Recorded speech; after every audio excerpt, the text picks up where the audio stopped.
Hi guys, getting in my video while I get in my post-therapy workout, trying to multitask, so put my phone on the charger after and get some housework done. Not the most flattering position, but you gotta do what you gotta do. So today was a really good therapy session. Yeah, I'm over half a mile and I just now decided to start recording. But yes, it was a really good therapy session. I guess I'll do this, make it easier. Yeah, we discussed a lot. Sorry, I'm trying to find the best position.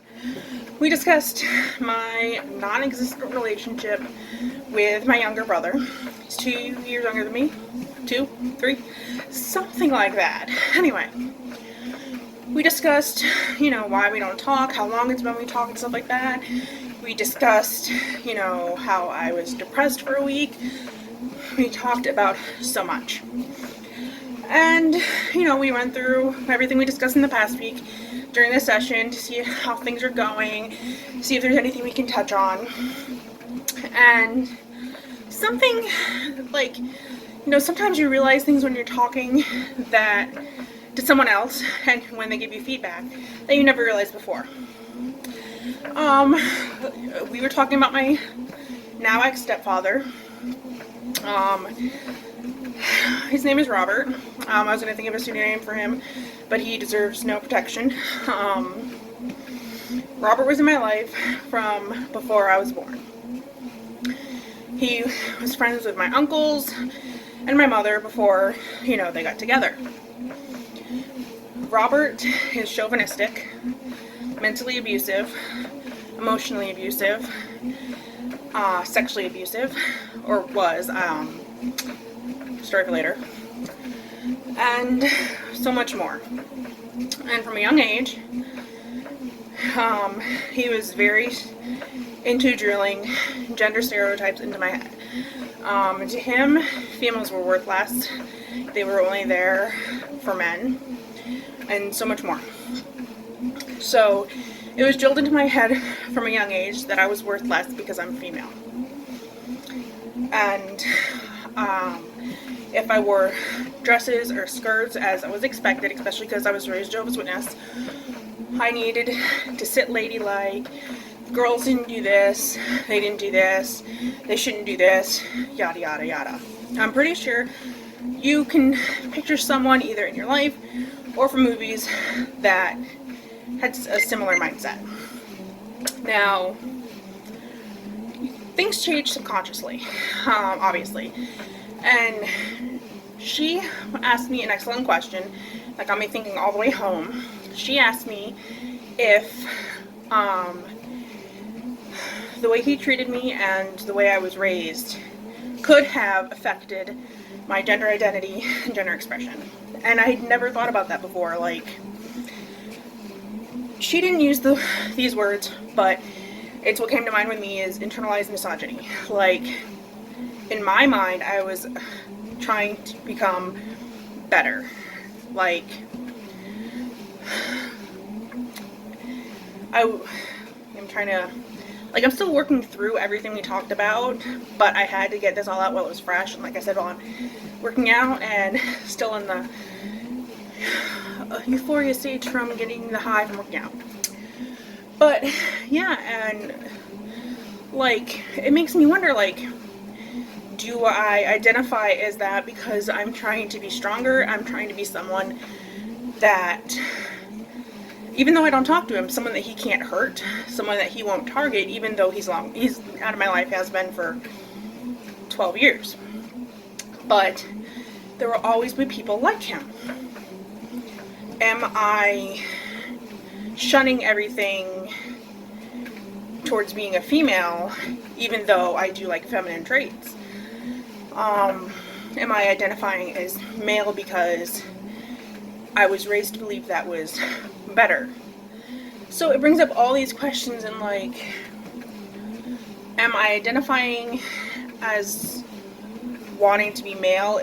Would I still be identifying that if I hadn't been raised in such an environment.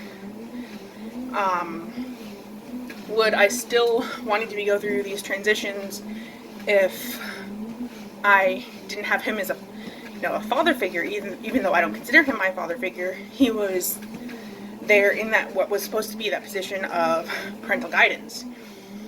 And she was like, listening to everything I was saying about how he raised me and, how his personality must, shaped me and stuff like that. And when she asked if he shaped my gender identity and expression, I was like floored. Like I didn't see it. Like I didn't go, but like I took a moment. I was like, I've never thought of it that way. I don't know how it didn't click that being raised that women should be seen, not heard. They're the ones who do the cooking, the cleaning. They have to look nice, and all this other bombardment of shit that he taught me.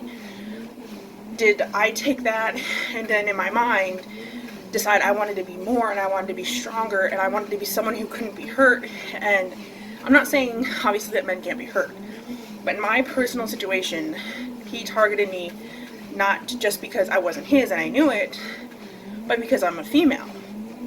So it's a lot to take in, and it's a lot to wrap my head around, and like that's something major to like have a breakthrough for. Is, are you who you are because you're truly that person, or are you who you are because of armor and trying to save yourself from the possibility of a future pain that you endured as a child?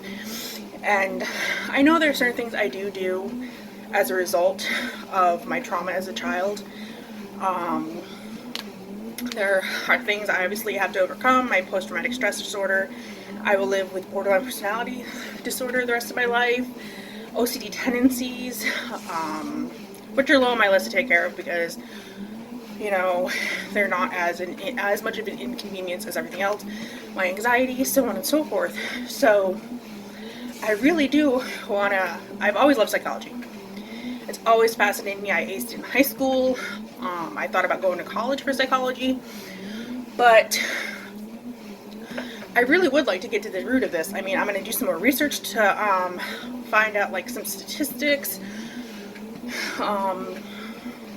I plan to maybe reach out and find, people that might have thought been through similar things and have the same thought process and things like that. Like it interests me, not on just a personal level of who I really am. Like, do I really identify as this? Am I doing it to hide this? Am I doing it as protection? So on and so forth. But not only, like I said, not only on a personal level, but on a widespread level of, is something like this prevalent? Or is it just a small, select group of people? And I'm like, you can tell I'm excited, I'm fascinated. Human minds fascinate me because they can be so resilient in some, and then some people, it affects them on such a deep level that it changes their outlook and stuff like that. And, we're all wired similarly, but so differently, and it's amazing.